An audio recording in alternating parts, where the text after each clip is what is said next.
When people discuss their wish lists for future wrestling games, they usually include the big things like, we want GM mode back, or we want story designer back, or we want special guest referee back. However, we need to keep in mind that the future of this franchise is now in the hands of a development studio that gave us the bug fest that you see on screen right now. Do you really think they're up to the task of giving us such monumental returns? However, what if I told you that there were just a couple dozen baby steps that we could take that would greatly improve the franchise? What's up guys, Acer Thorn here, and welcome to another video game discussion video. I do these analysis and discussion videos on a regular basis, so if you'd like to see more of them, hit that subscribe button to stay notified.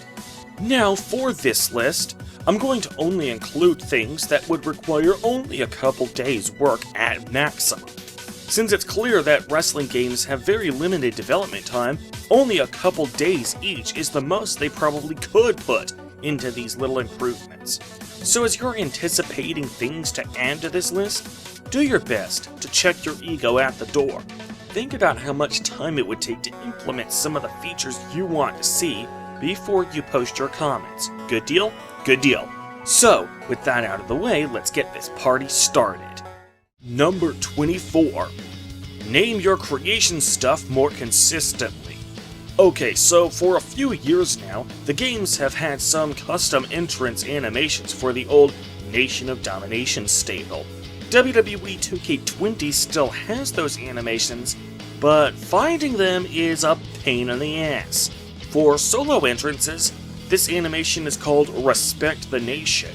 For tag entrances, the animation is called Fists in the Air, and for trio entrances, it's called Generic Trio 3. For fuck's sake, just pick a name for this animation and stick with it.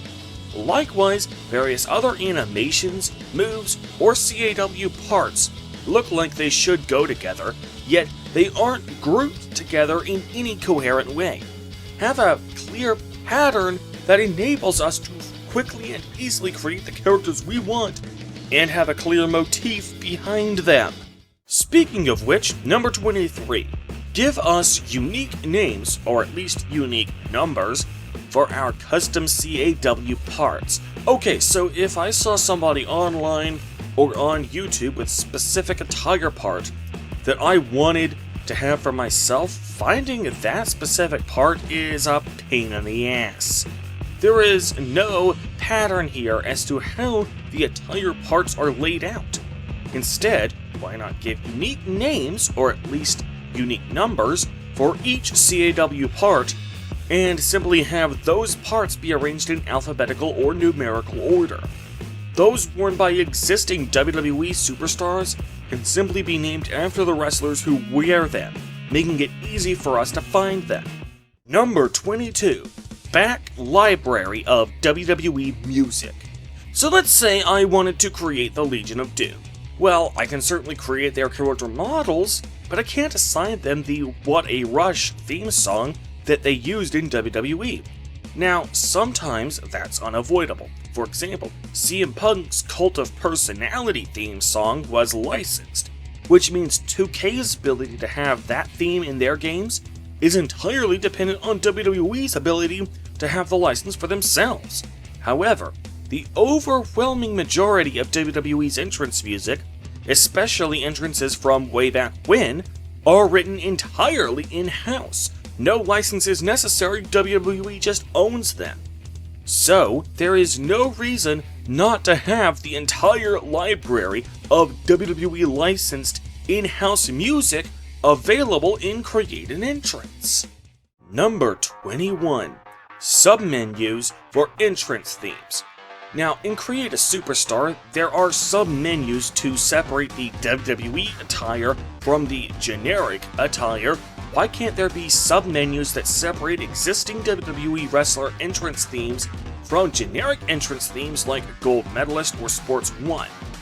Now, if you adopt the aforementioned suggestion of having WWE's entire backlog of in-house entrance music, you could also give us a third submenu for that. you could have 3 submenus for modern WWE, legacy WWE, and generic entrance music. Number 20. Creative Commons music for generic entrance themes. In addition to it being a pain in the ass when I get my video copyright claimed because the game used a generic entrance theme song that was copyrighted, the use of licensed music in your games is also a pain in the ass because it means that from one installment to the next, whether a person's favorite theme or themes actually carry over will largely depend on whether 2K was able to retain or renew the rights to each song's licensed. Mexican Patriot is one example I can think of off the top of my head that used to be in the games, but was taken out. However, if you used songs that were filed under the Creative Commons license, you wouldn't have to pay royalties to use them. For example, this right here could be the new Bodybuilder theme.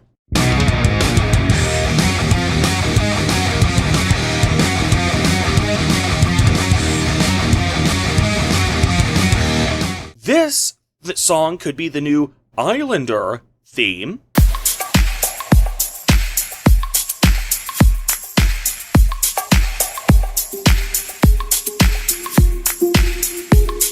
And so on and so forth.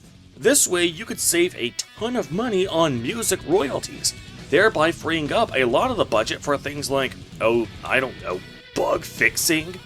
Number 19. Universal Ring Announcer Vocabulary. So I'm creating a championship. I want to call it the Ultimate Championship since I think that sounds like a cool name for a wrestling title. So why the hell can't I select the word Ultimate for the ring announcer to say whenever he's calling the title by name during ring entrances? The word Ultimate is available when I'm naming my wrestlers, so why can't it just be used when naming my titles? Alternatively, when I'm creating a stable, why can't I just use the wrestlers' last names followed by the word boys or brothers? If I want to make a tag team consisting of real-life brothers, the closest I can do is call them the Blood Brothers. Bear in mind that giving us the ability to fully customize our stables and titles like this wouldn't even require bringing in the ring announcer into the recording booth to record more lines. It would just be a simple matter of taking the existing lines that he has already recorded and simply giving us the ability to assign those words to any place where the ring announcer's lines would be needed. Number 18. Keyword searches for moves and other parts.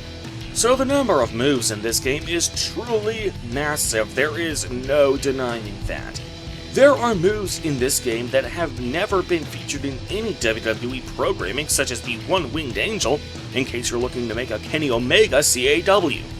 However, this ends up being a double-edged sword, because if you're looking for a specific move, finding it can sometimes be a pain in the ass.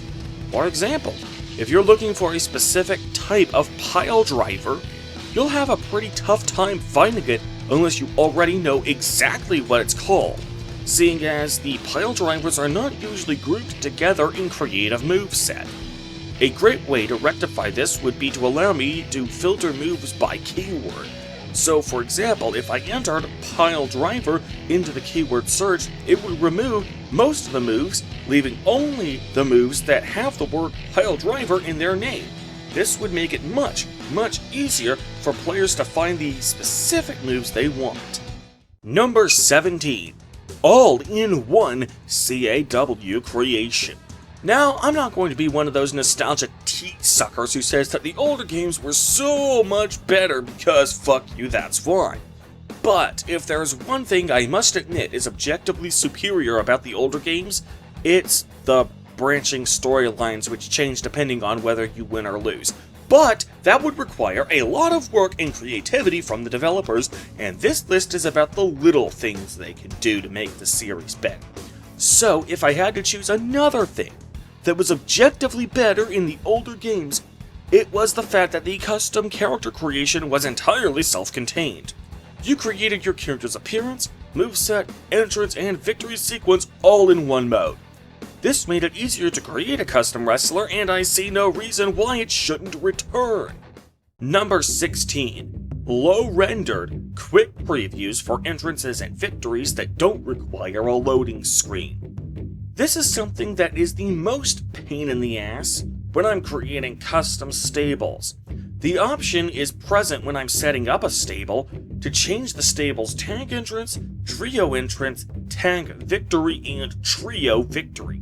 However, each time I opt to set one of these, I have to be taken to the create an entrance or create a video modes. In many instances, I find myself spending more time in the loading screens than I do actually creating my stable's entrances and victories, especially in instances where I already know exactly what motions and music I want and can just beeline to them. When I'm creating a move set, the preview for that move begins playing immediately when I select the move, no loading screen required. This is because wrestlers doing the preview are entirely default, and the arena they're fighting in is completely empty and generic, so the game doesn't have to load the individual wrestlers, full raw arena, or a full audience. Why can't we have a similar quick preview when creating our entrances and victories?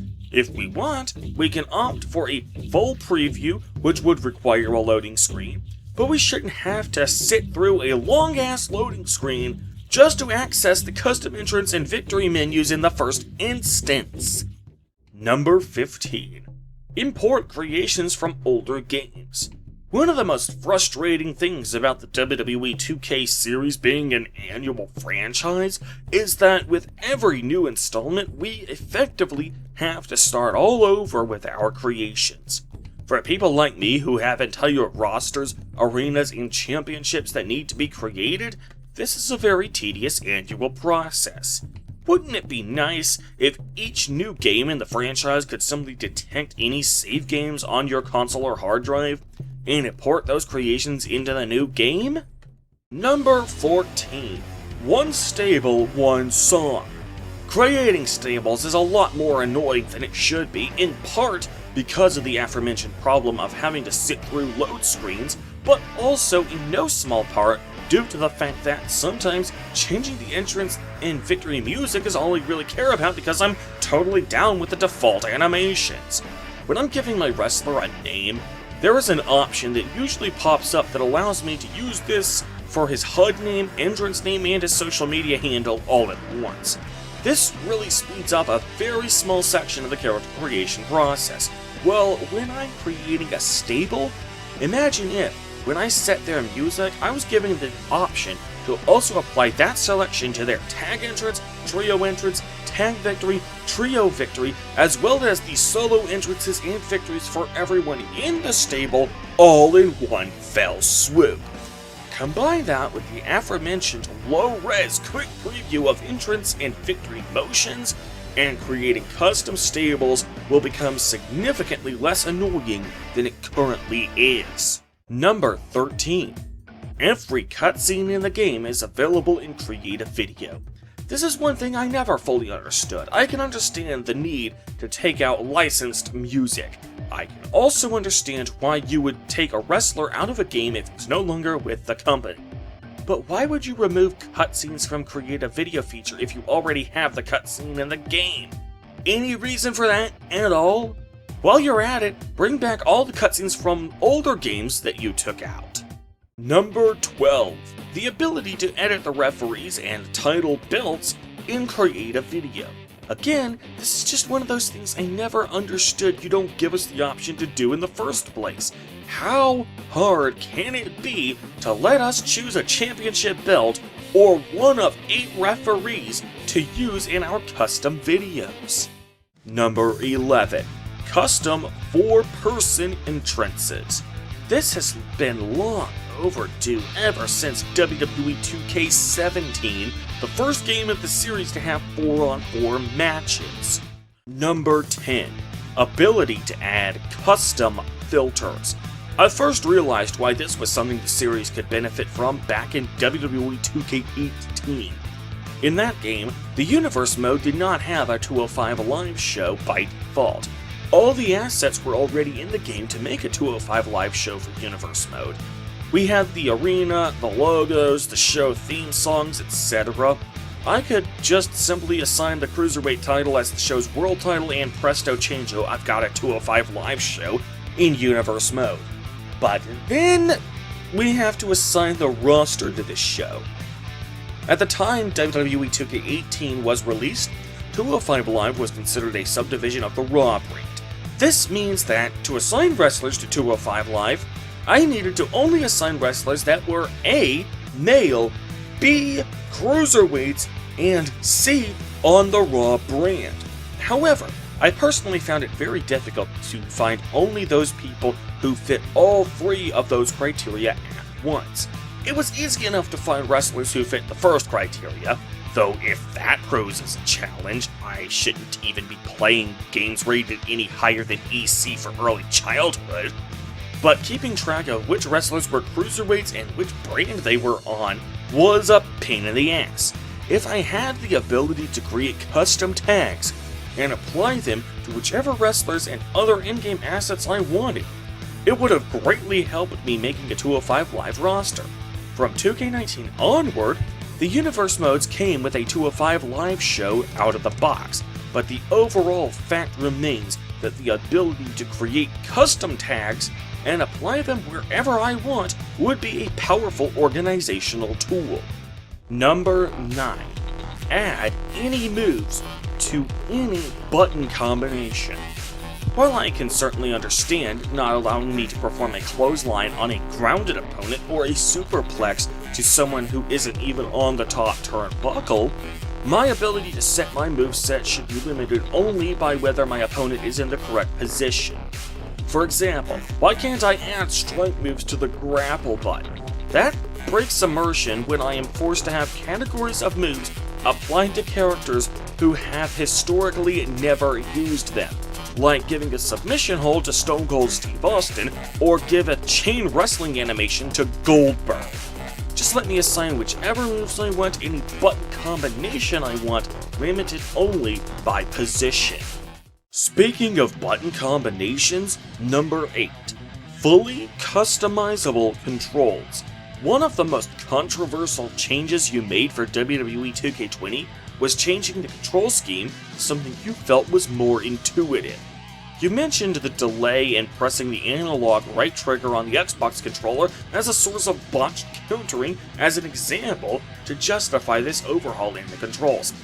However, while your heart may have been in the right place when you changed the controls, at the end of the day this only confused veterans of the franchise, and any benefits gained by any increased accessibility were largely unseen by the community. However, there is one way you can have your cake and eat it too. Give players the option to fully customize their controls. Let us assign any function we want to any button we want.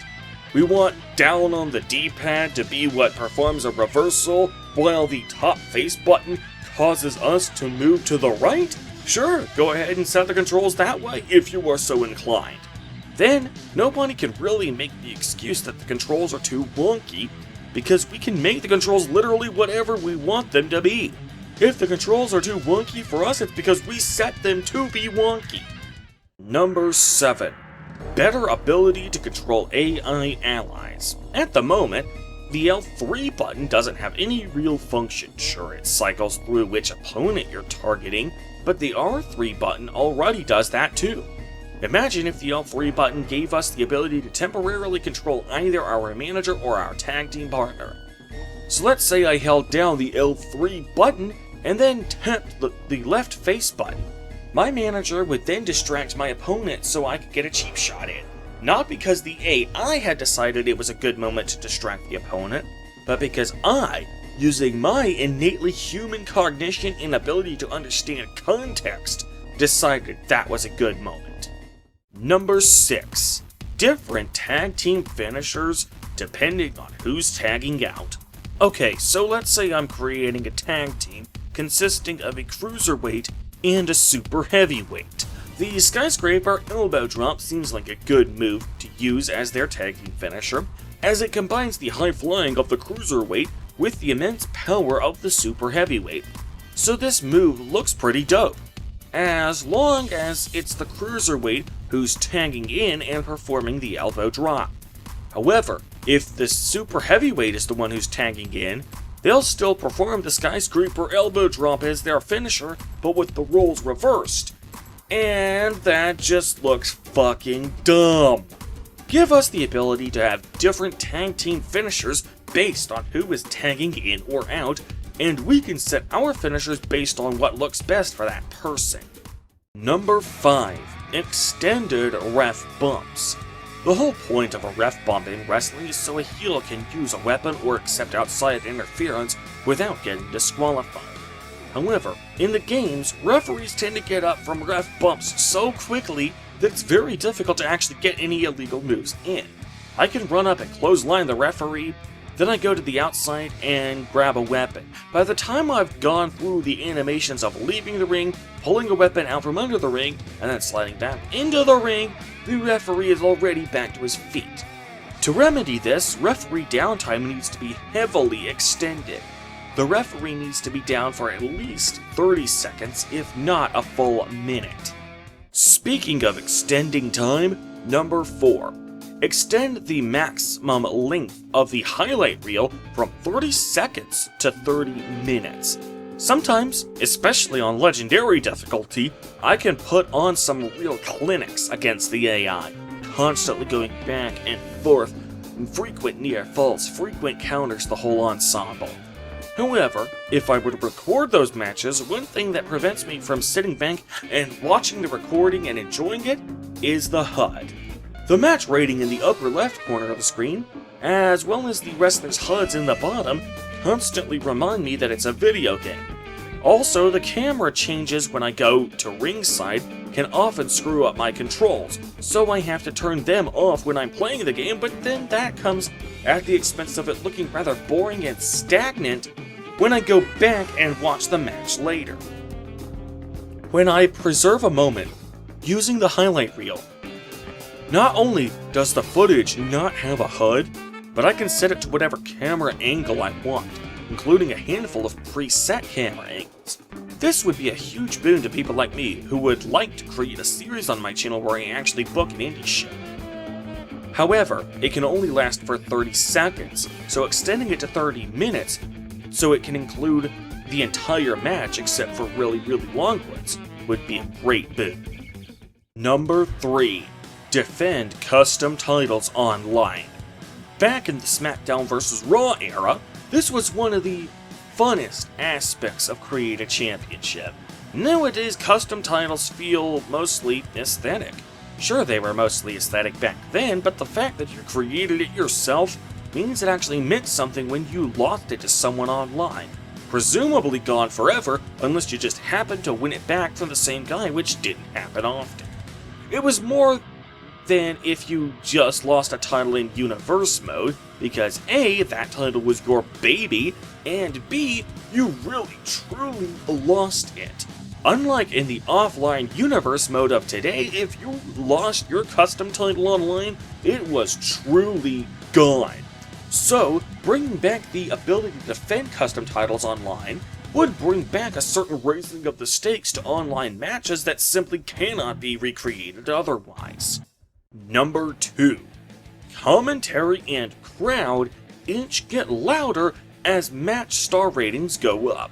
One thing that I find most disappointing about the way the commentary team and live audiences are programmed in these games is that they really only have one level of excitement. Even when someone has just hit their finisher after 20 minutes of wrestling, the commentary and audience are just as excited, or lack thereof, as they were in the opening bell. To rectify this, you should have the audience and commentary become more and more excited as the star rating in the upper left corner of the screen gets higher and higher. The audience's excitement levels can probably be procedurally generated by simply amplifying the crowd noise and increasing how frequently the audience chants. For the commentary team, you'll probably need to have them record additional lines of commentary where they are at the edge of their own seats, which would mean paying the voice workers for additional hours and greatly increasing the number of gigabytes that the game actually takes up. But if you can pull this off, It would greatly add to immersion when we're going back and forth on matches on Legendary difficulty. And now it's time for the main event.